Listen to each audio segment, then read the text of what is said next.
I mean, oh my God.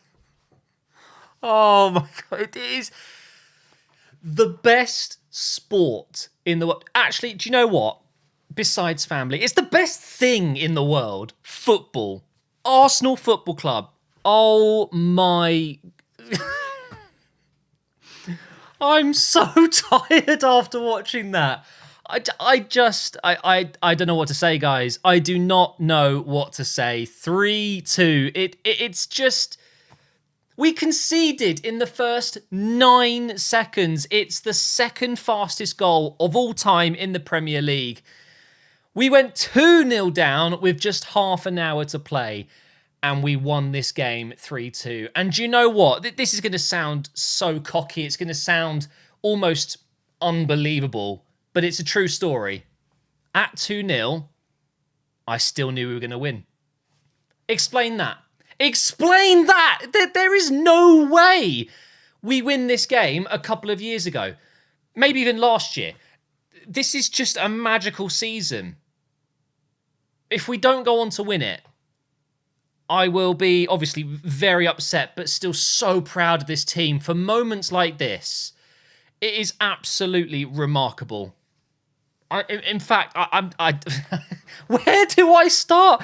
I had a list of things to talk about by kind of like the 80th minute, and I don't typically make lists for Operation Arsenal, but there were so many things I wanted to talk about because if we weren't going to go on to win it, I thought we would, but you just never know. It could have finished 2-2, okay? But by this point, it was 2-2. I wrote a few things down, and a lot of it is praise, funnily enough, despite the fact that you could argue today is both the worst and the best performance. I mean, the 2 goals we conceded were laughable, by the way. Absolutely laughable. There's no way we should be conceding those goals, especially the first one. 9 seconds. Just didn't switch on. One of the best routines I've seen from a kickoff. I don't know if that's what Bournemouth have been practicing, if that's how it's meant to happen, but if that's something they've actually done and been able to reproduce in a game from training, then fair play. Like, that's remarkable. Again, I've said remarkable a few times, but yeah, the 2 goals that we conceded were terrible. Really, really bad. But do you know what? Arteta, the Ben White sub, huge. The Reece Nelson sub, huge. The atmosphere in the stadium, electric, unbelievable. Even at 2-0 down. So loud. I would have loved to have gone to this game. You can't get tickets at the moment because this club it's so popular. This is the most popular Arsenal have been in 2 decades in terms of people jumping at the chance to go and watch the team play. You physically cannot get a ticket at the moment. It's unbelievable. Never giving up. The mentality of some of these players, Erdegaard, Zinchenko, Saka, just watching their heads drop right at the last second as the whistle was blown, and you can just see how much it means. And it's not just those 3, it's everyone. It's just... I love this club. I really, really do love this club, and I'm so proud of this team. I can't remember being in love with Arsenal as much as I am right now. It just seems to grow every week as well. Let's talk about a couple of negatives before we move on. Because, you know, we do have to understand that whilst we've won the game, it was a bit shocking at times, wasn't it? Let's get this out of the way because I don't want to go on about it. But do we need to talk about VAR again? We could have had about 27 penalties today, it felt like. No matter what happened in that box, it seemed Bournemouth were immune to VAR today. On another day, or for another team, penalties. Penalties, handballs, all of it, fouls. You could argue some of them were soft, but I think 15 out of the 20 teams would have been given penalties for half of those VAR calls today. I think purely because it's a home game for Arsenal. It's different. You can't deny it. It's different. If this was United at Old Trafford, they probably wouldn't get it. If it was City at the Etihad, they probably wouldn't get it.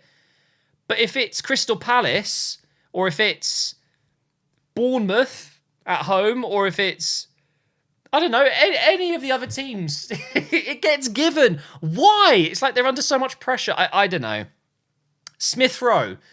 I'm not saying he was bad, by the way, but the fact that he's come on and gone off, clearly not a problem injury-wise, I'm hoping, but more of a, he can't play a full 90 minutes just yet. He's not match sharp, and he did okay, but my issue with Smith Rowe, if we're in this part of the pitch when we're attacking, he was hugging the touchline, and I just don't think that suits Smith Rowe.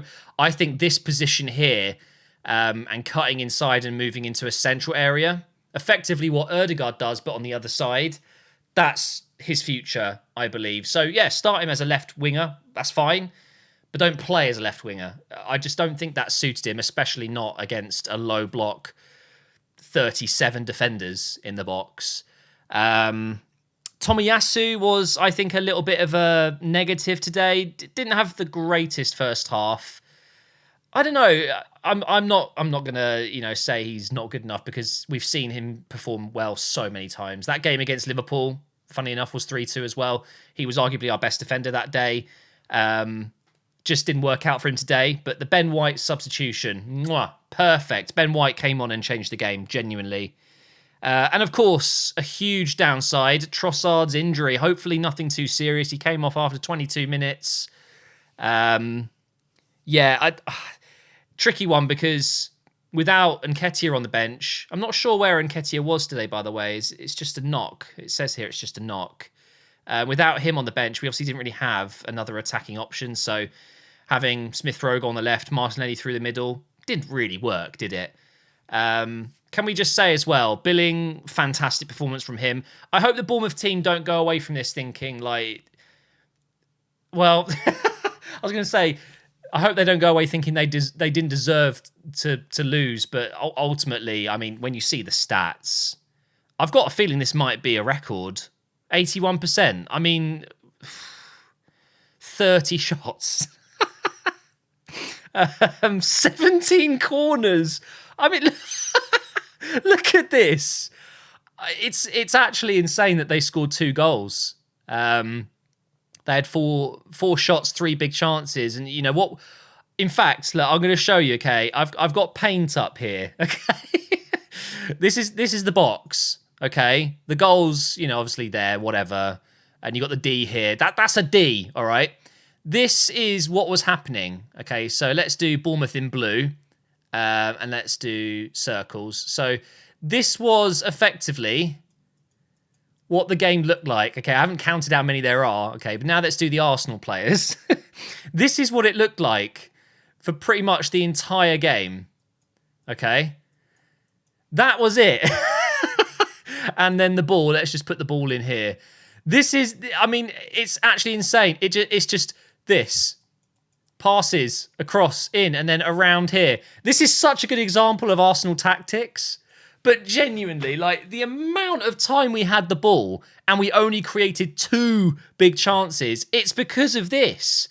We're passing it around the area. We're passing it into the box. Then it goes back out here. Sorry, I haven't got any of these passes. Let me just add some of those in. A bit more of this, bit of that. And then, ultimately we score from a cross here. We score from a shot out here. I mean, and then obviously we score a goal from in here when he's completely unmarked, Thomas Partey. It just goes to show that, eventually, if you keep knocking on the door, you will score. What I will say is, though, it can be frustrating as a fan to watch your team just hold the ball around the box. We had something like 75 touches in the box today, which, again, might be a record. I don't know. But the fact that we weren't shooting enough, that we weren't actually creating proper chances, you could argue, this is mad, okay? From the 4 shots that Bournemouth had and the small amount of chances they created today, you could actually argue they made better chances. Genuinely, couple of one-on-ones. I mean, obviously they were just hitting us on the break. They were sitting with 10 men behind the ball. As soon as they'd win it, bang, up the pitch, bit of pace. It's actually pretty unbelievable to think that we can create so many shots but not actual chances. Let's have a look at the table quickly, and then I've got loads of Twitter stuff to go through. So with that win, it makes it 4 in a row. We are back to 5 points clear. Man City, of course, beat Newcastle today, which was a good result for them. It's just massive, isn't it? I think, genuinely, with 12 games to go, we might look back and have to build a statue for Nelson, because he might have just turned it for us. I mean, a loss here or a draw brings it a lot closer for Man City. And, of course, we play them again soon. And we've got tough trips to Anfield at some point as well, with Newcastle away. I mean, it's not over yet. We are going to drop points. Man City will need to drop points as well. But with 12 games to go, I think if we win 9 of those 12, we win the league. Genuinely. So I think we can afford to lose to City and maybe draw against Newcastle, maybe draw against Liverpool at Anfield. They haven't been the greatest this season. And then win the rest of those games. We will genuinely have a chance at winning the title. In terms of who my favourites are still, it's difficult to say after this one. I'm very, very 50-50. I hate sitting on the fence, but it's just too close for comfort. Right, so let's just go on Twitter. Oh, God, that's the wrong thing. Sorry, let me just get rid of that. So, Hale End Boys says Grace. Yeah, I mean, the original Starboy. This is before Saka. Okay, a lot of people will think Starboy, Saka. The original Starboy was Reiss Nelson. Starboy today. We've also got one from Tyler here. Wow, wow, wow. Champions mentality. Give Reiss Nelson that contract. So, yeah, Reiss Nelson is out of contract. I think he just made a huge play on his end. He can go into contract negotiations now like, cough up. That was a big goal from me and an assist. I think he's just made himself a lot of money. I mean, if he's, let's say, on 30k a week, which it might be about right, he's going to be on double that now. If he stays at Arsenal, he will be able to get at least double, I think. He's worth it. He's one of those players that you just can't sleep on. And Nketiah, Saka, we already know they're going to be Arsenal's future. They're going to be here for a while. Nelson has to be one of those players from the Hale End. Smith Rowe as well. You know, he's been given a big contract, number 10. The next step for Reiss Nelson is to get a lower shirt number and a big fat 5-year contract and a statue. Arsenal's Arnus. Okay, this performance shows how far as a team we have become, whatever. Take the same result a year or two back. There is no way we can win in this way. This proves that we are worthy of competing for the title. That's the key thing for me. It doesn't make us worthy of winning the title because, you know, we can't say that until we've won it, I think, with this team. We definitely deserve to be in the shout. You know, we definitely are competing for the title. There's no doubt about that now. Calm and calculated, said Alec. Calm and calculated. This clip is absolutely brilliant. This was everyone. And it's cleared. He's come to the edge of the box. Nielsen's going for a shot. He's done it! I mean, I'm surprised I'm even able to produce noise out of my voice right now. It's so dead. I squealed like a pig, like a little girl. Like, as soon as that went in, I lost it. Completely lost it. My neighbours probably think that I murdered Ellen. Love Paul Merson. Great reaction there. And Arsenal posting until the very end, this team. How many retweets has that got now? Let's have a look. Wait, what? They deleted it? No! What's happened here? Why have they deleted it? I don't know. Language! Right, okay, so